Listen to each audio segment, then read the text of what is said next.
По повеќе од една година во бегство, поранешниот прв вице-премиер Артан Груби утринава е уапсен на граничниот премин Блаце. Од видеото кој беше објавено на социјалните мрежи се гледа Груби кој носи јакна со качулка на главата и очила за сонце, како со насмевка им ги подава рацете на полициските службеници кои му ставаат лисици, пошто тој со црн шал си ги покрива дланките.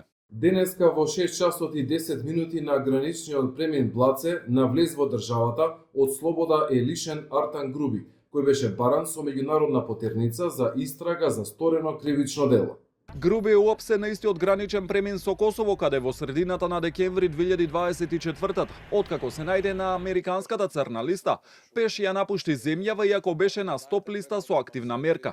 Откако беше објавено дека ја напуштил земјава, тој на својот профил на социјалните мрежи тогаш излезе со објава дека заминал во приватна посета во Косово. Осомничен е во истрагата на Скопското обвинителство за проневера на околу 8 милиони евра во државна лотарија преку набавка на ВЛТ терминали и за него беше објавена меѓународна потерница. Од граничниот премин Блаце, Груби по апсењето беше спроведен во истражниот затвор во Шуто, Оризари. Лицето Артан Груби е спроведено од страна на припадници на Министерството за внатрешни работи во нашата установа во 9 часот и 20 минути и истиот е сместен во притворското оделение.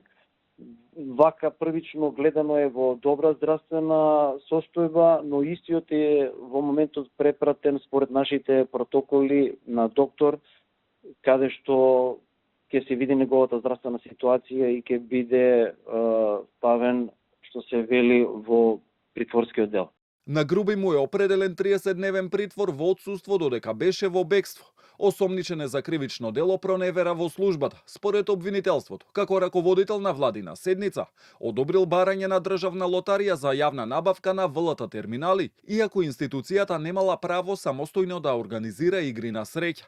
Постапката против него започна по одлуката на Стејт департментот на САД да го стави на црната листа, поради сомнежи за вмешаност во коруптивни дејствија, поврзани со апелацијскиот судија Енвер Беџети и влијание врз предмети против поранешниот директор на УБК Сашо Мијалков. Во случајот државна лотарија, осомничен и екс-директорот Перпарин Бајрами, кој се уште е во бегство.